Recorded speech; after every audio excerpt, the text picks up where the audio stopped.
Amen. Good morning po sa lahat. Sige po, yung mga bata po natin, 3 years old pataas, dito po ang daan ninyo ha. Amen. Mga bata lang, yung matanda, hindi kasali ha. Ang nandun lang na matanda, yung magtuturo. At saka yung kanya po, assistant. Amen. Hallelujah. Yan. So muli po, binabati po natin ang bawat isa ng magandang umaga. Good morning! Amen! Hallelujah! Sige po, batiin natin yung mga katabi natin ng good morning! At God bless you. At nais din po natin i-welcome si Darren. Darren, welcome sa Sambahayang Kristiyano Ministries. Palakpakan natin ang Panginoon sa buhay ni Darren. Dati ganito lang si Darren. Ayan, laki-laki niya na. No? Ang bilis po talaga ng panahon. Amen. So, at meron pong may birthday ngayon, kaya lang wala siya, pero pagpe-pray pa rin po natin, si Nanay Emma. So, ngayon po mismo yung kanyang kaarawan. Tayo po ay manalangin na. Handa na po ba ang lahat? Hallelujah. Mag-pray na po tayo. Lord, minsan pa kami nagpapasalamat sa iyo sa araw na to, sa iyong kabutihan, sa iyong kadakilaan, Panginoon. At sa iyong kabaitan, hindi ka nagsasawang magpakita ng kabaitan at kabutihan sa bawat isa po sa amin na narito. Thank you for all these people, Lord God, na nananatiling tapat sa iyong banal na harapan, O Diyos. Tunay nga, dalangin namin si Nanay Emma na kanyang kaarawan ngayon. Bagamat siya po ay wala, we pray for good health, long life, and happiness, Panginoon. And peace na nagmumula po sa iyo. Thank you for her life, Panginoon.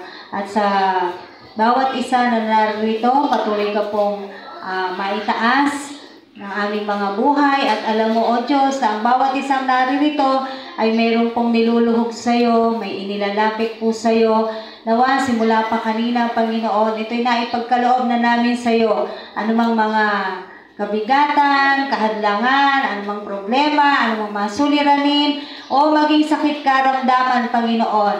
Ay ito'y naipagkaloob na namin sa iyo. All we have to do is to trust you, Panginoon, at maghintay po kami ng iyong katugunan, Lord God. Salamat po ng marami. Nawa, patuloy na mapagpala namin ang araw na to. Mapagpala ka namin at mabigyan ka namin ng kaluguran at mapasaya ka namin, Panginoong Jesus, in all the things that we do. In Jesus' name we pray. Amen! Amen! Hallelujah!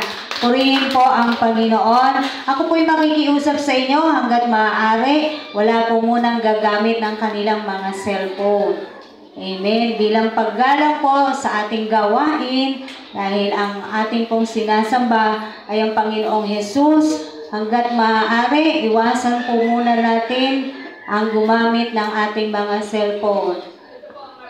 Kaya meron po, marami po tayong Bible. If you don't have your Bibles with you, pahiramin po kayo ni Nanay Penny. Amen. Kasi mamaya naman pagkatapos nito, magagamit nyo na uli ang cellphone ninyo. Kaya huwag nyo muna po, patahimikin nyo muna siya. At mag-focus po tayo sa salita ng Panginoon. Amen po ba? Amen. Hallelujah. So, ang ating pong pag-aaralan sa araw na to, doon tayo sa ating Bible reading. No, yung binasa natin for the week, yung 1 Samuel. Pero hindi natin kukunin lahat yung 10 chapters. Dito lamang po tayo sa 1 Samuel chapter 3. Ayan. Marahil ang iba sa inyo ay alam na po ito. 1 Samuel chapter 3 verses 1 to 14 po. Ang pangitain ni Samuel. Nakita na po natin, meron po kayong mga Biblia. Basahin na po natin 1 Samuel chapter 3 verses 1 to 14. Ayan. Sa pamamahala ni Eli, si Samuel ay patuloy na naglilingkod kay Yahweh. Nang panahong yaon, bihira nang marinig ang tinig ni Yahweh at bihira na rin ang pangitain. Malabo na noon ang mata ni Eli. Minsan namamahinga siya sa kanyang higaan. Si Samuel na may natutulog sa templo sa may kaban ng tipan. nang magmamadaling araw na, siya'y tinawag ni Yahweh, Samuel, Samuel. Po, bata kasi, no? Kaya ang sagot ni Samuel, po. Sagot niya, patakbo siyang lumapit kay Eli at sinabi, bakit po? Sinabi ni Eli, hindi kita tinatawag, mahiga ka na uli. Nagbalik nga siya sa kanyang higaan. Tinawag siya uli ni Yahweh. Bumangon siya, lumapit kay Eli at tinanong, tinatawag po ba ninyo ako? Sinabi ni Eli, hindi kita tinatawag anak, mahiga ka na uli. Hindi pa kilala ni Samuel si Yahweh sapagkat hindi pa siya kinakausap nito. Sa ikatlong beses na tawagin siya, lumapit uli siya kay Eli at sinabi, narinig ko pong tinawag niyo ako. Naisip ni Eli na si Yahweh ang tumatawag kay Samuel. Kaya sinabi niya, sige, mahiga ka uli. Kapag narinig mo pang tinawag ka, ganito ang sabihin mo, magsalita po kayo, Yahweh, nakikinig po ang inyong lingkod. At muling nahiga si Samuel. Si Yahweh ay lumapit kay Samuel at tinawag ito. Sumagot si Samuel, magsalita po kayo, nakikinig ang inyong lingkod. Sinabi ni Yahweh, hindi magtatagal at may gagawin ako sa Israel. Lahat ng makabalita nito'y paghaharian ng matinding takot. Pagdating ng araw na yaon, gagawin ko ang lahat ng sinabi ko laban sa sambahayan ni Eli. Sabihin mo sa kanya na habang panahon kong parurusahan ang kanyang lipi, sapagkat hinayaan niya akong lapastanganin ng kanyang mga anak. Dahil dito, isinumpa ko na hindi mapapawi ng anumang handog ang kalapastanganan ng sambahayan ni Eli. Hallelujah. Salamat, Panginoon, sa pagkabasa po ng iyong salita. Banal na Espiritu, hiling namin ang kapahayagan mo, Lord God, sa umaga nito, sa bawat isa sa amin. Lahat ng nakakaunawa at lahat ng may pandinig, kami po'y makapakinig. In Jesus' name, Amen. Amen. Ito po hindi na bagong kwento sa atin, lalo na sa mga bata, dahil madalas, ang kwento po ng pagkakatawag ng Panginoon kay Samuel ay ginagamit sa mga bata. Kinukwento siya sa mga bata. Bakit? Dahil si Samuel po ay bata noong panahon na tinawag siya ni Yahweh. Amen. Sino ba si Samuel? Nung siya'y lumaki na at ano yung naging plano ng Panginoon sa kanya. So si Samuel po ay isang propeta at isang hukom. He is a prophet and he is a judge. No? Na pinanganak noong time ng Judges. His parents, yung magulang niya po ay si Hannah at saka si Elkanah. Amen. At si Prophet Samuel din po ang nag-anoint na maging hari. Sino? Si David. Siya po yun. Matanda na siya noon. Amen. Bakit Samuel ang pinangalan sa kanya ng nanay niya? Pagkat ang sabi ni Hannah, siya'y kaloob sa akin ni Yahweh. Dahil alam naman po natin yung kwento ni Hannah, siya po ay hindi magkaanak. Amen. No? So alam niyo na yon. Ngayon, let's go along. Let's make deeper sa buhay po ni Samuel. Dito po sa ating mga verses, ano po yung mga makikita natin na makaka-relate po tayo ang bawat isa sa atin. No? Dahil kahit ito po ay buhay ni Samuel, bilang mga tinawag ng Diyos, tayo din po ay makaka-relate. Except doon sa pagkakatawag na bata pa si Samuel, dahil hindi po lahat sa atin tinawag ng Panginoon na bata pa talaga, as in bata, na katulad ni Samuel. Katulad din ni David, si David po tinawag na ng Panginoon at tinalaga na siyang maging hari. Bata pa lang si David noon. Hindi pa siya tumayong hari, pero siya na yung tinalaga ng Diyos na magiging hari ng Israel. Sa mga murang edad po nila. Amen. At sino ba yung 7 taon pa lang hari na? Yung pangalan nun, letter J yung simula. Nakakalimutan ko. Pero 7 taon, bukod kay David ha, 7 taon pa lang siya po ay hari na. Amen. So, ito po yung mga pag-aaralan natin. Ano yung mga makukuha po natin o matututunan po natin na aral sa buhay ni Samuel? Una, alam natin lahat, katulad ni Samuel, God has plans for each person. May plano ang Diyos sa bawat isang tao, sa bawat mga anak niya, sa bawat mananampalataya. May plano ang Diyos sa atin. Kung paano sa buhay ng nanay ni Samuel na si Hana, may plano ang Diyos kay Hana. Amen po ba, mga kapatid?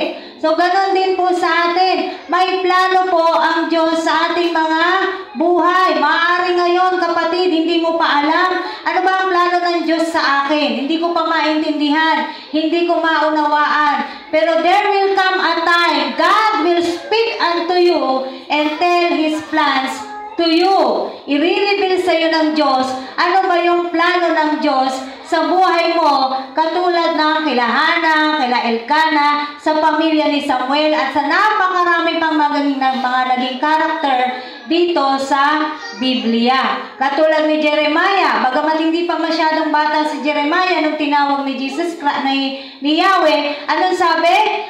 Bata pa rin siya noon, sabi ni Jeremiah, Panginoon, bata lang ako. Pero mas bata si Samuel.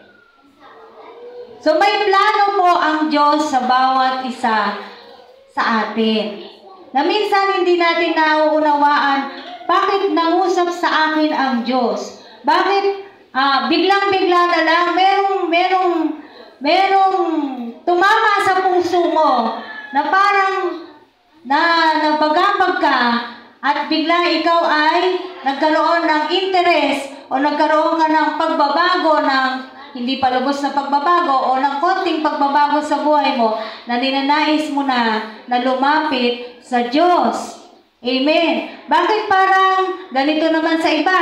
Ito yung gusto ko, pero iba yung nangyayari sa buhay ko. Dahil nga po, may plano ang Diyos sa bawat isa sa atin. Si Hana, may plano ang Diyos kay Hana. For how many years? Hindi po biniyayaan ng anak si Hana. At kung tutuusin, siya po ay hindi na talaga manganganak si Hana. Pero bakit lumabas si Samuel? Naano po natin yung kwento? Nabasa na po natin to. Pero kung titignan natin, alam mo yun, yung very timely. Kasi nga may plano ang Diyos. Noong pinagbuntis niya si Hana, may panganak si Samuel. Kumbaga, yung time frame ng God, alam niya. Dahil nga may plano na siya. Kaya kung ano man po yung time frame ng God, na minsan hindi na natin nauunawaan, maaaring sabihin ng iba, bakit ang tagal? Bakit ang tagal naman sumagot ng Diyos? Bakit ang tagal naman gawin ng Diyos? Kung anong plano niya maganda sa akin, gawin niya na ngayon. Bakit marunong ka pa sa Diyos? Minsan ganun po yung mga tao, masyadong nagmamadali, masyadong kinukulit ang Diyos sa kung anong plano sa buhay niya. Hindi ka pa naman talaga nahuhubog, katulad ni Samuel. Hindi naman siya agad-agad naging propeta, pero di ba, nahuhubog po siya. Amen po ba, mga kapatid? So yung pag sinabing may plano ang Diyos, hindi siya magic. Hindi siya instant. Kung hindi, ito po ay may proseso. At ito po ay may tamang panahon ng Diyos kung kailan. Why? God knows the time. Sabi niya sa Isaiah 60:22, when the time is right, the Lord, will make it happen. Pag ito na yung panahon ko, yung time frame ko para sa'yo, gagawin ko kung anong nararapat kong gawin sa'yo. Kaya noong nagbuntis na si Hana, yun na yung simula ng oras ng Diyos para sa pamilya nila Hana, Samuel, at Elkana. Amen. So kapatid, may plano ang Diyos sa'yo. Sabihin mo sa katabi mo, may plano ang Diyos sa'yo. Bakit ka nandito ngayon? Bakit nagpapatuloy ka sa Panginoon? Bakit ka lumalapit sa Diyos? Kasi may plano ang Diyos sa'yo. Kahit na minsan, nanlalamig ka, nanlulupay-pay ka, napapagod ka, nanghihinawa ka, parang ayaw mo na. Pero bakit minsan may ginagamit ang Diyos na balik-balikan ka? It is because hindi pa nagaganap yung plano ng Diyos sa'yo. Huwag kang aalis. Or else, hindi mo na makikita ano ba talaga ang plano ng Diyos sa buhay ko. Amen. No? At ang sigurado rito, kahit na minsan mahirap unawain ang Panginoon, Ang sigurado, alam nyo kung ano, magandang plano ng Diyos sa atin. Yun yung sigurado. Dahil walang pinlano ang Diyos sa buhay ng isang tao na hindi maganda. Sa simula pa lang, pinlano na ng Diyos na ang mga Israelita ay sumunod sa Kanya. Ang kaso lang, naging mga pasaway ang mga Israelita. Kaya yung plano niya dapat na maganda at madali, hindi naging madali para sa kanila. Bakit? Kasalanan ng Diyos? Hindi. Kasalanan ng mga Israelita. Bakit? Reklamador eh. Masyadong maraming hinihingi. Binibigyan na ng pagkain. Ayaw na namin yan. Gusto namin ng iba. Di ba? Yung history nila, naano po ba natin yon? Yung history nila, nung sila ay iniligtas na nga sila sa kamay ng mga taga-Ehipto, sila pa yung galit. Parang ganyan. No? Parang sa panahon din natin ngayon, niyayakap mo sa gawain dahil alam mo ito ang tama at ito ang kaparaanan ng Diyos para ang bawat tao ay maligtas. Minsan yung niyayakap mo, yung kinukulit mo, nagagalit pa sa'yo. Ang kulit-kulit mo naman, sinabi ng ayaw ko eh. Parang ganun lang. Karamihan sa mga tao ngayon, imbitahan mo, yakagin mo sa gawain, pilitin mo sa gawain, sila pa yung nagagalit. No? Bakit? Hindi maganda yung pagtingin nila sa pagdalo sa gawain ng Diyos. Lalo na sa mga ganitong araw. Araw ng linggo, marami akong pupuntahan. Araw ng linggo, marami akong gagawin. Araw ng linggo, napakaabala ko. Karamihan po sa mga tao, ganyan. Pero gusto nila makita yung plano ng Diyos sa buhay nila. Pero paano mo tingnan niyo yung logic? Paano mo makikita yung plano ng Diyos sa buhay mo kung wala ka sa Diyos? Amen. Kung ikaw'y tinatawag ng Diyos pero nagmamatigas ka pa rin, paano mo makikita yung plano ng Diyos sa buhay mo? Unlike Hannah, si Hannah po, walang anak. Yun yung talagang pinagdurugo ng puso niya. At yun yung talagang pinagpe-pray niya. Kahit ilang taon ang pananalangin niya. Sa mga taon na yun at panahon na yun, siya ba'y sumuko? Siya ba'y nagsabi, di na ako magpe-pray sa'yo, Yahweh. Di mo naman tinutugon ang aking panalangin. Hanggang ngayon naman, wala akong anak. Sinabi niya ba yun? Hindi. Amen? Hindi siya nagsawa. Kakapunta sa templo, alam niyo may distansya yon. Distansya yung pagpunta nila sa templo. Hindi na lang po nabanggit dito, pero kung papansinin niyo yung pangungusap, ayon doon sa kwento, every year pupunta sila sa templo. Ibig sabihin, hindi ganong kalapit yung templo na pupuntahan nila kila Eli. Nakita po ninyo yon? Pero pumupunta sila. Dahil meron siyang paniniwala, actually pati naman si Elkanah. Dahil meron silang paniniwala at pagtitiwala sa Diyos na may gagawin ng Diyos sa buhay nila. Ganun ka din kapatid. Sa iyong pagdalo sa gawain at hindi ka tumitigil, makikita mo ang gagawin ng Diyos sa buhay mo. Makikita mo ang plano ng Diyos, maiintindihan mo na siya, no? Sa paglipas ng panahon, maiintindihan mo, ito pala ang plano ng Diyos sa buhay ko. Amen. Kahit na minsan may mga pinaplano na po tayo, pero alam mo, natutugunin ka ng Panginoon, ipapakita niya sa iyo, ito ang plano ko sa iyo, anak. Magiging maliwanag po yan sa ating lahat. Huwag lang po tayong bibitaw katulad ni Hannah sa ating pong pagsamba sa Diyos na buhay. Amen, mga kapatid. Pangalawa, makikita po natin dito, bukod sa may plano ang Diyos sa bawat tao, yung ministeryo. No? Si Samuel, saan siya lumaki? Sa templo. So, all the rest of the life of Samuel is ministry. Nakuha niyo yon? All the rest of his life hanggang sa siya po ay bawian ng buhay, siya po ay nasa ministry. Umalis ba siya? Sabi niya, teka muna, matanda na ako, retired na ako. Hindi. Why? Because ministry is a calling from God. Tanging ang Diyos lang ang makapagsasabi kung titigil ka na o hindi pa once you are called, once you were called by God. Only God knows. Siya lang ang higit na nakakaalam. Kaya pag tinawag ka ng Diyos, kapatid, seryosohin mo. Pag nangungusap ang Diyos sa'yo, kapatid, seryosohin mo ito. Amen. No? Si Samuel, meron siyang direct call. Anong ibig sabihin ng direct call? Narinig niya talaga yung audible voice ng Panginoon. Pangatlong tawag, nandoon na si Yahweh sa harapan niya. Pero hindi niya palubusang nauunawaan. Kasi bata nga siya eh. Diba? Nakita niyo po nung pangatlong beses na siyang tinawag. Nandoon na si Yahweh.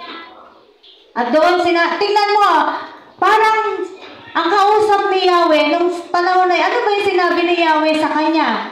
Tungkol kung anong mangyayari sa sambahayan ni Eli. Kung titignan mo, bata lang to, maintindihan niya ba to? Pero diba, naintindihan niya ni Samuel. Kasi kinabukasan, alam ni Eli na may sinabi si Yahweh sa kanya, tinawag niya si Samuel. Anong sinabi sa iyo ng Diyos? And the rest is history. Alam ko, nabasa niyo na yon. Amen! No? Noong una, Ate Bili pa si Samuel na sabihin. Bakit? Kasi hindi maganda. Yung sinabi ni Yahweh patungkol sa sambahayan ni Eli. Mamaya pag-uusapan natin ang patungkol sa sambahayan. But again, mga kapatid, ministry is a commitment to God. Once God called you, na talagang yung commitment mo nasa Diyos. Once God called you, yung buhay mo nasa Diyos. Once God called you, yung puso mo nasa Diyos. Kahit masabihin mong napakahirap. Kung tutuusin si Samuel, pwede naman magreklamo to eh. Bata-bata ko pa, dapat naglalaro ako. Diba? Ano ang gusto ng mga bata ngayon? Laro. Dapat naglalaro ako, bakit ako nandito? No? Pero wala pong ganun tayong mababasa sa Biblia na si Samuel ay nagreklamo. Dahil nahuhubog na siya, simula pa lang, nahuhubog na siya ng tama ng kanyang mga magulang. Kahit hindi niya palubusang naiintindihan, marahil noon, ano ba talaga yung mangyayari sa buhay niya? Bakit siya doon lumaki? Hindi niya kapiling yung magulang niya. Meron ba siyang paghihinampo? Wala. Dahil ang nagpalaki sa kanya, si Eli na.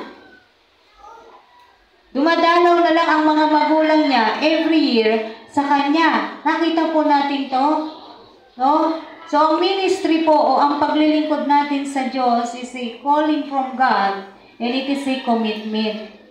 Kung wala talaga dito sa puso ang paglilingkod sa Diyos, ay hindi po natin talaga makikitaan ito ng maayos at magandang bunga. Katulad ng mga anak ni Eli.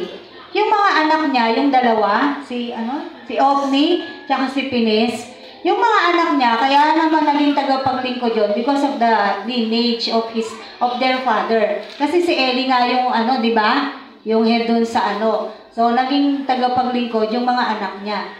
Pero kita niyo kung anong ginawa ng dalawa. Nauuna pa nilang kainin yung yung offering. Diba? At namimili pa. Namimili pa sila ng offering. Hindi, akin yan. Huwag mo. Pag nagagalit sila sa mga tao, pag ayaw na, parang sabi kasi ng mga tao, hayaan mo muna maihandog namin ito kay Yahweh. Pero sila, hindi. Hindi nila ginagawa yun. No? Yan, nagalit ang Diyos eh. Kaya yun yung pinasabi sa kanya ng Panginoon kay Samuel. Pangatlo, eto, papasok po tayo. Very big part of the parents to a child. Yan, napakalaki po ng partisipasyon ng magulang sa isang bata. Tingnan po natin yung 1 Samuel 1:9 to 11. Basahin po natin. 1 Samuel 1 verses 9 to 11. Minsan matapos silang kumain sa silo, malungkot na nagtindig si Ana, ito po yung hindi pa siya nagkakaroon ng anak, at nanalangin sa templo. Nagkataong nakaupo sa may pintuan ng templo si saserdoteng Eli. Buong pait na lumuluha si Ana at taimtim na nananalangin kay Yahweh. Ganito ang kanyang panalangin. Yahweh, Diyos na makapangyarihan sa lahat, kung diringgin ninyo ang inyong abang alipin at inyong kahahabagan, kung hindi ninyo ako pababayaan, bagkos sa ipagkakalooban ng isang anak na lalaki, ihahandog ko siya sa inyo. Habang siya'y nabubuhay, hindi ko ipapuputol ang kanyang buhok. Yung buhok, hindi ko na po yun alam, no? Pero doon tayo sa sinabi ni Ana, no? Ihahandog ko siya sa inyo habang siya'y nabubuhay. Ang mga bata, inihahandog natin dito sa iglesia. Amen. Kanino inihahandog? Kay Jenny? Hindi. Kanino? Sa Diyos. Ang kausap ng mga magulang noong inihandog nila ang kanilang mga anak ay ang Diyos, hindi ako. O hindi ang kung sino mang pastor na ng service. Noong inihandog natin ang ating mga anak, inihandog natin sila sa Diyos. Nakita niyo kung gaano kahalaga yung dedication? Samuel was already dedicated. Wala pa naman siya sa, wala pa siya sa drawing, dinedicate na siya ng nanay niya. Amen? At ang sabi niya, ihahandog ko siya sa inyo habang siya'y nabubuhay. At ginawa ni Ana yon, ni Hana, Ana sa Tagalog, Hana po sa English version ng Bible. Tinupad niya yung pangako niya kay Yahweh na ihahandog niya ang kanyang anak sa templo habang buhay. Noong mga panahon na yon, hinintay niya lang na maawat sa pagpapadede si Samuel. At noong hindi na siya nagmimilk sa nanay niya, ino-offer niya na si Samuel sa church, sa templo. Amen. Nakita po natin yung halaga ng papel ng magulang sa kanilang anak. Kung paanong si Samuel ay lumaki ng hindi sakit ng ulo, hindi pasaway, hindi matigas ang ulo, hindi matigas ang puso. Bakit? Kahit pa hindi niya kasama yung kanyang mga magulang, hindi nagkulang din ang mga magulang niya na taon-taon siya po'y puntahan doon. Hindi lang naman basta dalaw yun, syempre. Naniniwala ako, meron yung pagkakausap at pagpapaliwanag sa kanya, bakit siya naroon, bakit siya nasa church. So, napalaki ng ayos si Samuel. At malaking papel din ni Eli po doon. Nagkakaunawaan kasi silang lahat. Ang bata na to ay naialay sa Diyos. Nahubog ng tama at mabuti si Samuel. Kaya si Samuel, hindi po siya naging sakit ng ulo. Si Samson may pa yan eh. Bakit? Sa pambababae niya, di ba? Si Samson medyo sumegway-segway pa yan sa babae. Pero si Samuel, hindi. Nakita po natin dito, hanggang sa tumanda si Samuel, wala tayong nabasa na si Samuel po ay nag-disobey sa God, na si Samuel ay nagpasaway sa Diyos. Kaya nga sabi sa Proverbs 22 verse 6, pawikaan. Proverbs. Sabi po rito, train up a child the way he should go, and when he is old, He will not depart from it. Sabi ng NIV version. Sabi sa Tagalog, ituro sa bata ang daang dapat niyang lakaran at hanggang sa paglaki, hindi niya ito malilimutan. Amen. Kaya ang mga magulang talaga, ang unang huhubog sa kanilang mga anak. Amen po ba? Ang mga magulang talaga, ang magtuturo ng mabuti at tama at kung paano magkaroon ng takot kay Yahweh. Sabi ni Charles Spurgeon, magturo ka ng maaga kasi maagang natututo ang mga bata sa kasalanan. Tama? Kailan pa ba nabuhay si Charles Spurgeon? Napakatagal na, 18 something pa. Pero sinabi niya yon nung time na nabubuhay siya. Tingnan mo yung mga bata ngayon. Kahit pa walang nagtuturo sa kanyang gumawa ng mali, gumagawa ng mali, di ba? Walang nagtuturo doon. Pero nakakagawa pa rin ng mali. Paano na kung wala pa tong gabay ng mga magulang? Kung walang paghubog ng mga magulang, ano na ang magiging output nating mga dito sa Pilipinas, anong klaseng bansa na ang ilalabas natin kung ang mga kabataan na katulad ngayon ay mga pasaway? Amen. Siguro kung nabubuhay si Jose Rizal, baka bawiin niya yung sinabi niya. Na sinabi niya, ang kabataan, ang pag-asa ng bayan. Ngayon ba masasabi natin yan na ang mga kabataan ay talagang pag-asa ng bayan? Hindi. Dahil ang kabataan ang nangunguna na nagpapasakit sa ulo ng bayan. Pati ng kanilang mga magulang. Bakit? Ano ang problema? No? Kaya mga magulang. Kaya nga sa dedication, hindi lang naman to basta ceremony eh.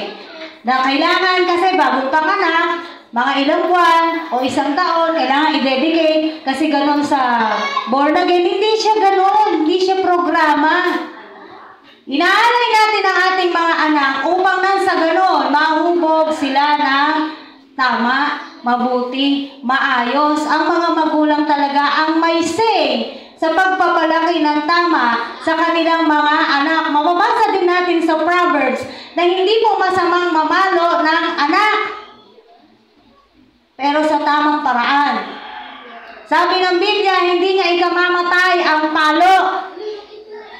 Ayaw mo ang paluin, kung napakatigas na ng ulo. Maraming magulang ngayon, bata pa lang, sumusuko na sa anak nila. Nakakaano kayo? Maraming magulang. Sa amin, elementary pa lang, sumusuko na yung mga magulang nila. Teacher, ang tigas po ng ulo. Totoo! Ilang taon na ba akong nagtuturo? Sila na yung sumusuko sa anak nila. Sabi ko naman, wag mo kayo susuko, kayo ang magulang eh. Elementary pa lang yan, sinusukuan nyo na. Mag-high school pa yan. Magka-college pa yan. Sino ba kasama sa bahay niya? Di ba mga magulang? Makita natin yung buhay ni Samuel, nahuhubog po siyang mabuti. Marahil talagang yung kakakausap din ng magulang niya sa kanya, kakapanalangin. Bakit? Prayerful si Hannah. Hindi naman tumigil ng kakapanalangin si Hannah nung nabigyan na siya ng anak. Napaka-prayerful ni Hannah. Kahit na ba hindi mo nabasa dito pero makikita mo yung lifestyle ng tao. Once na nagbabasa ka ng Biblia, malalaman mo, Hannah is a prayerful woman. Kung hindi nananalangin ng ina, hindi pa nananalangin ng ama, paano na? Yun ngang nananalangin na, nakakalusot pa.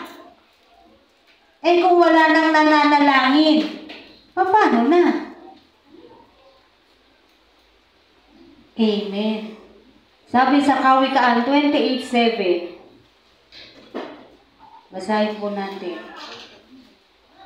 Kaya mga magulang, hanggat may pagkakataon pa, palakihin ng ayos at tama ang mga anak. Ang anak na matalino ay sumusunod sa aral. Ngunit ang bumabarkada sa masasama, kahihiyan sa magulang. O, Biblia nagsabi nito. Si Samuel matalino. Bakit? Sumunod eh. Amen? Bukod sa sumunod siya sa Diyos, masunurin din siya sa magulang niya eh. Sabi ko nga sa inyo, pwede naman magreklamo yan, bata yan eh. Bakit ba ako nandito? Bakit ba ako naglilingkod ka? Bata-bata ako. Dapat naglalaro ako ng Mobile Legends. Sa panahon natin ngayon. Diba?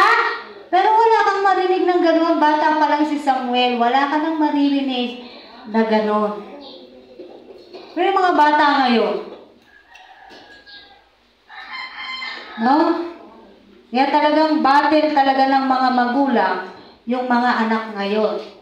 Yung ibang magulang, kung kailan matanda na, saka hihingi ng tulong. Eh matanda na, parang ganito, matigas na yan eh. Matigas na ang buto niyan eh. Kaya nga yung mga bata natin dito, talagang pinagsumikapan natin kahit po o konti tayo sa ngayon. At wala talaga tayong nagtuturo, kahit pa sinisikap natin na ang mga bata na to ay maturuan ng salita ng Diyos. Amen. At least man lang makatulong tayo sa ating komunidad na makapag-raise up tayo ng mga anak natin na hindi sakit ng ulo ng ating komunidad. Amen. Kaya yung kantang You Raise Me Up, ang ganda-ganda. No? At nawa lahat ng mga anak maging matalino katulad ni Samuel. Paano naging matalino? Sumusunod saan? Sa utos? Hindi sa utos lang, pati sa aral. Kung ano yung aral?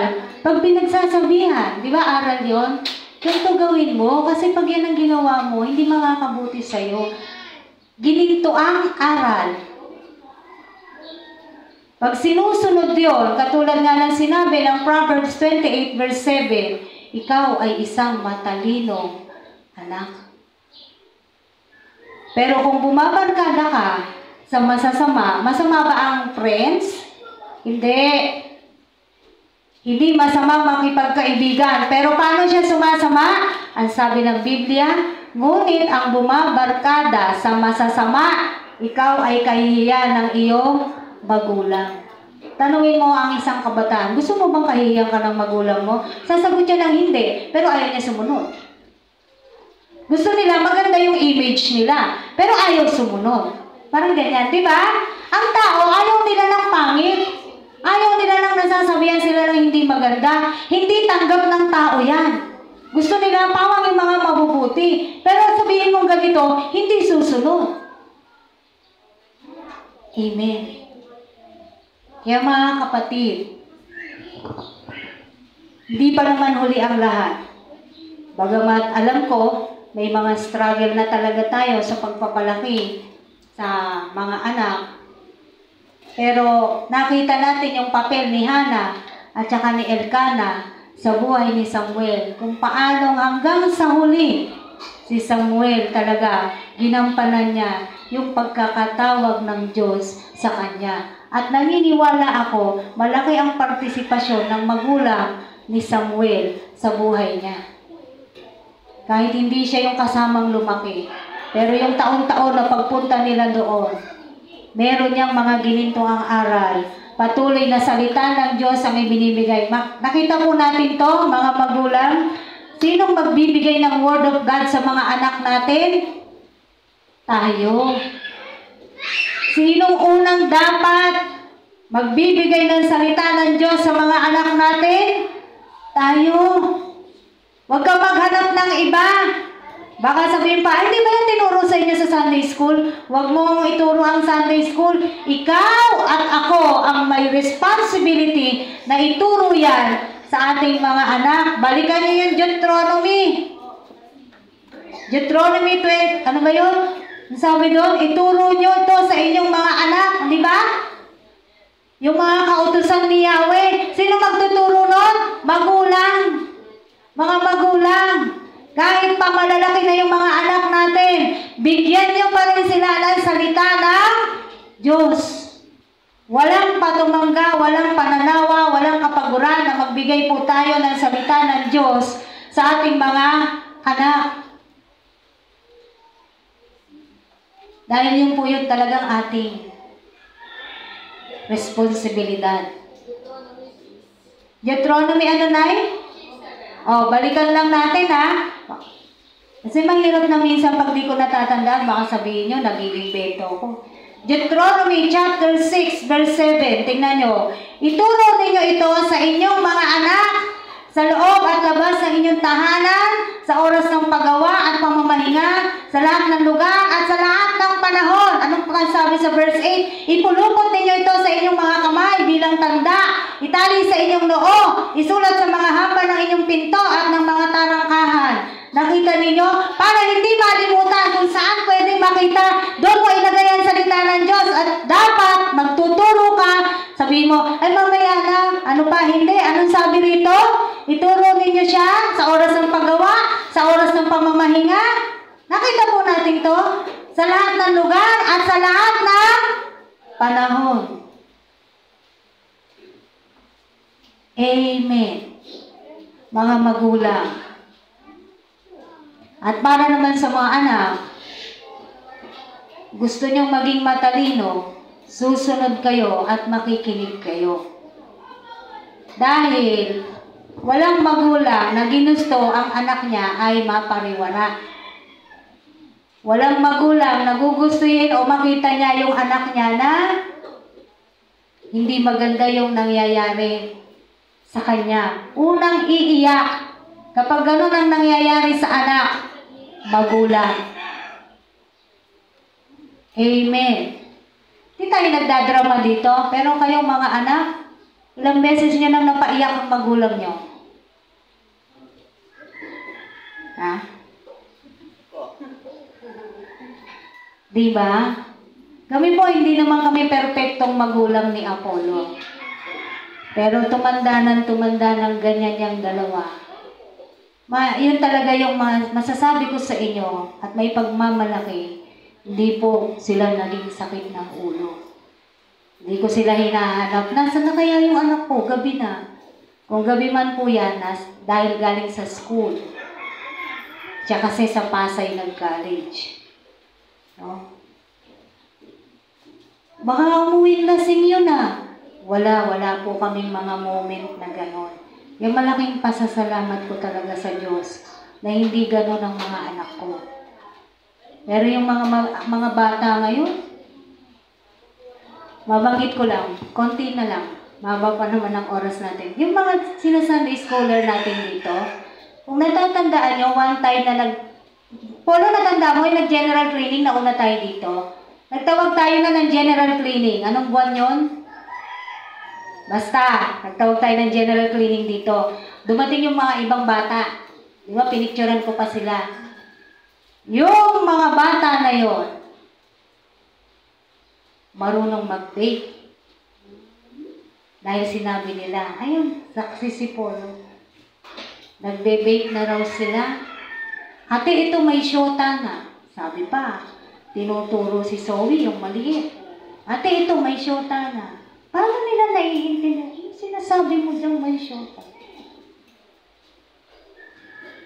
Parang hindi na sila, inosente. Sa mga ganong Yung isa, yung medyo malaki na, okay lang daw sa papa niya na siya ay manigarilyo. Kung ganyang magulang, tanggapin mo ng tanggapin kung ano yung hindi magandang ginagawa ng anak mo. Talagang maghanda ka na lang sa kung anong kahihinatnan ng anak mo. Kung tanggap mo yung kanyang mga ginagawang hindi tama, maghanda ka na lang sa mga darating na panahon. Amen. Kaya sabi ko, nakakalungkot, itong mga bata na to. Alam na yung mga gano'n. Kasi okay lang daw sa papa niya. Ikaw talaga? Kasi naglilinis kami, nagkukwentuhan kami. Ang dadaldal ng mga bata, di mo ba? So makita po natin dito yun. Kung makikita natin yung partisipasyon ng magulang sa mga buhay ng mga batang ganun din, na hindi talaga natututukan. Amen. Or talagang hinahayaan na lang para hindi mangulit, hindi magpasaway sa kanila siguro, ay kung ano na lang gusto ng bata na gawin, ay ginagawa. So hinahayaan na lang. So kung hahayaan po natin ang ating mga anak na gumawa ng hindi tama, kahit pa born again na tayong lahat, malaki ang magiging pananagutan natin sa Diyos. Remember, ano ang mensahe ni Yahweh kay Samuel? Bakit siya tinawag? Yun ay patungkol sa sambahayan ni Eli. Anong sabi? Kasi parang parang lumalabas. Hindi kaya ni Eli yung mga anak niya dahil doon sa kanilang mga ginagawa. Kaya damay si Eli.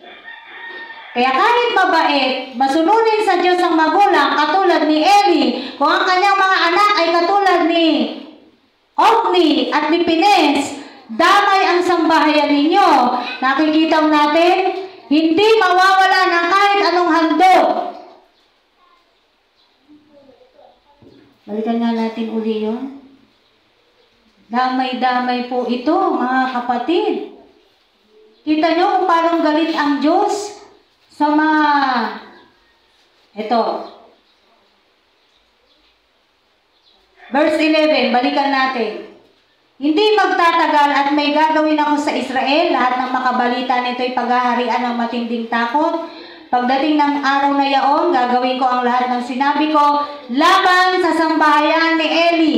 Sabihin mo sa kanya na habang panahon kong parurusahan ang kanyang lipi sapagkat hinayaan niya akong lapastanganin ng kanyang mga anak.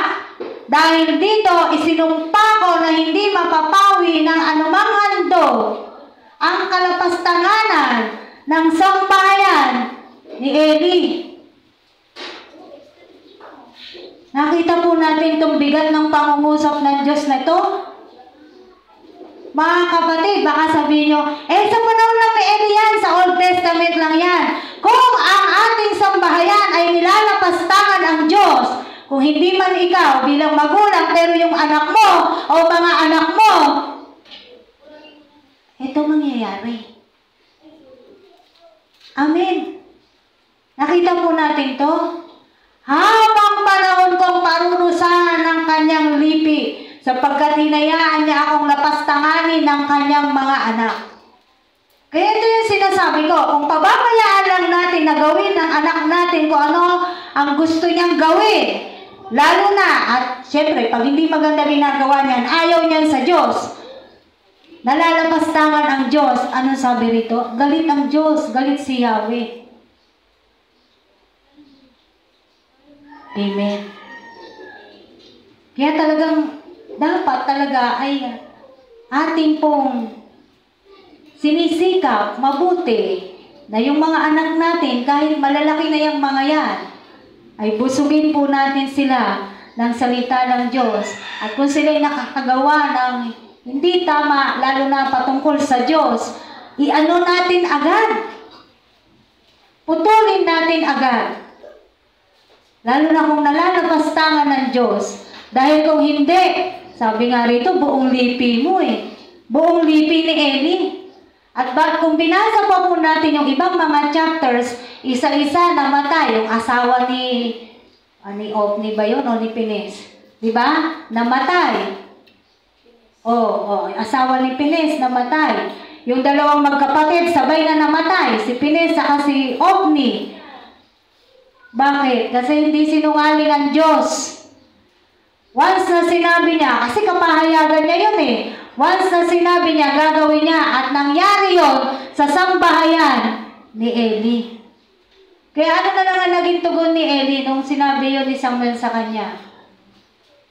Siya ang Diyos, mangyari kung ano ang nais ng Diyos. Parang ganun po, no? Pero ganun yung tugon ni, kumbaga, hindi na hindi nag-oppose si Eli. Bakit? Kasi alam niya na totoo ang sinasabi ng Diyos. Alam niya na totoo yung naiparating sa kanya na mensahe. Amen. Kaya mga magulang, huwag nating hahayaan ang mga anak po natin na malapastangan ang ating Diyos. Huwag nating isipin na ito ay para sa Old Testament lang, noong panahon lang ni Eli. Bakit? Di ba ang sabi sa Biblia, ang Diyos ay noon, ngayon, at magpakailanman. Kung sino man yung Diyos nila noon, siya pa rin Diyos natin ngayon. Noon ba? Noon lang ba siyang nagagalit pag nilalapastangan siya? Hanggang ngayon, kung lalapastanganin siya, siya po ay magagalit. Magagalit ang ating Diyos. Amen. Kaya, mga magulang, ang sambahayan natin, alagaan natin. Tamang nakakapag-provide tayo sa kanila ng kakainin nila, mga material na bagay, pero lalo't higit, yung spiritual. Dahil tayo po ay mga born again na. Amen! Gampanan mo at gampanan nating lahat ang ating tungkulin bilang magulang sa ating mga anak. Dahil kung hindi, buong sambahayan natin, buong lipi natin, ay parurusahan ng Diyos. Amen. Panghuli, pang-apat na makikita natin na aral dito sa pinag-aaralan po natin sa buhay ni Samuel, the conflict of polygamy. Ano yung polygamy? Yung pagkakaroon ng dalawa o higit pang asawa. Si Elkanah, meron siyang dalawang asawa. Si Hannah at saka si Penina. Amen. At nakita natin kung paano api-apihin ni Penina si Hannah. Pero ang mahal ni Elkanah, si Hannah. Siguro si Hannah yung original. Mga boys, masakit sa ulo ang may dalawa. Bakit natin to pinag-aaralan? Noong panahon na yung kasi nila pwede. Pero diba, nakita natin yung ginagawa ng isa. Kung paano niya binuli si Hannah. Kaya naman, laging naiyak si Hannah eh. Kasi, binubuli talaga siya ni Penina dahil hindi siya magkaanak. Eh siya, ilan na yung anak niya. Para yung panahon natin ngayon, ang matapang yung number 2. Yung number 1 na lang yung iyak ng iyak. Diba? Kaya nung New Testament na, actually, noong panahon na ni Moses, hindi na talaga pwede yun eh. Kaya lang sabi, diba, ng Diyos, dahil sa tigas ng ulo ninyo, pinahintulutan ni Moises na magkaroon kayo ng ganito, yung divorce, yung diba, nabasa na natin yan sa Biblia. Matigas kasi yung ulo ng mga tao, maipilit. Ano ba kaibahan ngayon? Pareho lang. Matitigas ang ulo ng mga tao ngayon. Kaya mga kapatid, huwag na maghahanap ng iba. Kung meron ka ng Hannah, si Hannah na lang. Amen. Wala. Dito ka na lang titingin. Huwag ka nang titingin kung kani-kanino. Wow, talaga. Mga lalaki, hindi po seryosohan. No? Hindi talaga maganda dahil nasa New Testament era na tayo. Noon, pwede. Ngayon, hindi na pwede. At huwag gina-justified kasi sa mga palabas ngayon, justified na justified ang pagkakaroon ng another woman. Kasi mabait siya eh. Kasi maasikaso to eh. Yung original, hindi. Daming di ba? Daming ganyan. Kung pakikinggan mo yung mga rason nila. Lalo na kung born again naman na kayo pareho. Lalo't lalong hindi pwede na maghahanap pa ng iba ang lalaki o ang babae. Kahit sino man, lalaki o babae, hindi na po dapat naghahanap ng iba. Dahil alam na natin ang tama at mabuti. All eyes in your spouse. Kahit nangangandadulin ka na siya lang yung tinitignan mo, ganun talaga. Hanggang sa pumuti ang buhok nyo, ang buhok namin. Amen. No? Kahit maputi na yung mga buhok natin, pumuti na yung mga buhok natin, kahit na minsan nai-stress ka rin, siya talaga. Wala nang iba. Amen. So all Christians called by God, whether in a direct voice or whatever ways, listen and obey until God's time for you to stop. Ang magsasabi naman kung kailan tayo titigil sa pagkatawag ng Diyos sa atin ay ang Diyos. Pero habang wala pang sinasabi ang Diyos, magpatuloy po tayo sa pagkakatawag ng Diyos sa atin. Children, mga anak, learn from the life of Samuel. Be very obedient. Be wise.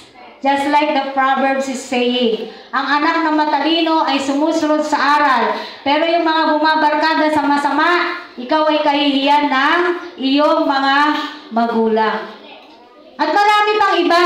Kung babasahin po natin yung Proverbs, napakaraming mga verses dyan about sa relationship ng magulang at ng anak. Basahin na lamang po natin. Ulitin ko, ang magbibigay ng salita ng Diyos, bukod sa binibigyan natin sila ng mga pangangailangan nila para mabuhay sa mundo na to, lalo tigit, dapat natin ipagkaloob sa kanila ang alin? Ang salita ng Diyos. No? Sa oras ng paggawa, sa oras ng pamamahinga, sa lahat ng panahon, sa lahat ng lugar. Walang pagpipili. Amen. So tayo naman din, na mga tinawag na ng Diyos, alam ko, nauunawaan na po natin anong pagkatawag ng Diyos sa atin, ang ating mga kalingkuran. Maging inspirasyon po natin si Samuel na hanggang sa dulo ng kanyang buhay ay talagang naging masunurin sa Diyos. Patay na nga siya, binabagabag pa siya. Diba? No, ganun kahusay na propeta si Samuel. Amen. At tayong lahat gusto nating maging mahusay sa ating kalingkuran sa Diyos. Bakit? Siyempre naman, ang pinaglilingkuran natin ay ang ating hari at tagapagligtas. Bakit hindi natin gugustuhin maging mahusay? Napakahusay ng pinaglilingkuran natin. Kaya yung mga sarili din natin, gawin natin mahuhusay sa kalingkuran sa Diyos. Hindi yung kung ano lang yung maibigay mo, kung ano lang yung nalalaman mo, kung paano mo lang siya naintindihan. Kung meron namang mga kaparaanan para matulungan pa tayo, para mag-improve tayo sa ating kalingkuran sa Diyos, grab that opportunity. Amen. No? At huwag po tayong tumigil sa pagsunod katulad ni Samuel sa Diyos. Tayo po ay manalangin. Dalangin ko po, nabusog po tayo sa umaga na to sa mga salita ng Diyos na ipinagkaloob niya sa atin. Hallelujah. Panginoon, maraming salamat po sa umaga na to. Salamat sa iyong mga salita, O Diyos. Napakaganda ng buhay ni Samuel. Panginoon, kung tutuusin si Samuel, dami niyang dahilan para maghinagpis, para magrebelde, dahil yung childhood niya hindi katulad ng ibang bata.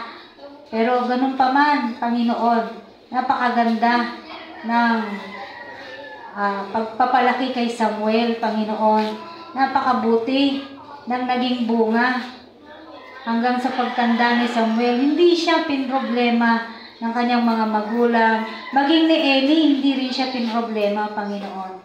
Salamat po, God. Dalangin namin, Panginoon, kami man din, O God, ay makasunod sa iyo. Until the time na ikaw mismo yung magsasabi sa amin, sa aming kalingkuran, na ito na yung panahon ng aming pagtatapos. God. Pero habang hindi mo pa yan sinasabi, magpatuloy po kami na sumunod sa iyo, magpatuloy kaming mamuhay ayon sa iyong pagtawag, magpatuloy kami ayon sa aming mga kalingkuran. At bilang mga anak, Panginoon, ang mga anak namin, dinadalangin po namin na sila ay maging matatalino, na sumunod sila sa mga aral mo, unang-una na, at sa aral ng kanilang mga magulang. At wag po sila, O Diyos, bumarkada sa masasama. Wag nawa mapariwara ang mga anak ng mga taga-SCM, Panginoon. Dalangin po namin, O Diyos, kaming mga magulang nila, Panginoon, ay patuloy na maging matyaga sa paghubog sa kanila. Lalo na't meron ng mga isip ang aming mga anak, Panginoon, mas lalo kaming maging matyaga, ipagkaloob sa kanila, ituro sa kanila sa oras ng pamamahinga, sa oras ng pagtulog, sa lahat ng panahon, sa lahat ng lugar. Ituro namin sa kanila ang iyong mga aral, Panginoong Yesus. Hallelujah. Huwag nawa namin, Panginoon, panghinawaan. At wala nawang magulang dito ang susuko sa kanyang anak o sa kanilang mga anak, Panginoon. Bagkos, bigyan mo kami ng tibay, bigyan mo kami ng tapang, at bigyan mo kami ng lakas upang magampanan namin, Panginoon, ng tama at ayos, O Diyos, ang aming mga responsibility para sa aming mga anak. Purihin ka, O Diyos. Ganon din, Panginoon, between us and you. Nawa kami rin bilang iyong mga anak. Patuloy kami, Panginoon, lumalaki ayon sa aming mga pananampalataya. Magpakahusay, O Diyos, sa kalingkuran na pagkatawag mo po sa amin. Nawa makasunod din kami sa iyo, sa iyong mga aral, O God. Makasunod kami sa iyo, Panginoong Yesus. Nakatulad ni Samuel, O God. Hanggang sa huli, hindi nagsawa na sumunod sa iyo at hindi nagreklamo na patuloy na sumusunod sa iyo. Dalangin ko, Panginoon, ganun din kami, O Diyos. Kahit na anong hirap ng aming mga pinagdadaanan, anong mga kabigatan, patuloy kaming sumunod sa iyo at gustuhin ng mga puso namin na sumunod sa iyo, Panginoong Yesus. Salamat po ng marami. Salamat at tinawag mo kami. Salamat at ginagamit mo kami para sa iyong kaharian, para sa iyong ubasan, Panginoon. Ito po ang aming buhay. Muli namin inihahandog sa iyo, Panginoong Yesus. Patuloy na gamitin mo ang bawat isa sa amin ayon sa iyong kalingkuran. Thank you, God. In Jesus' name, Amen.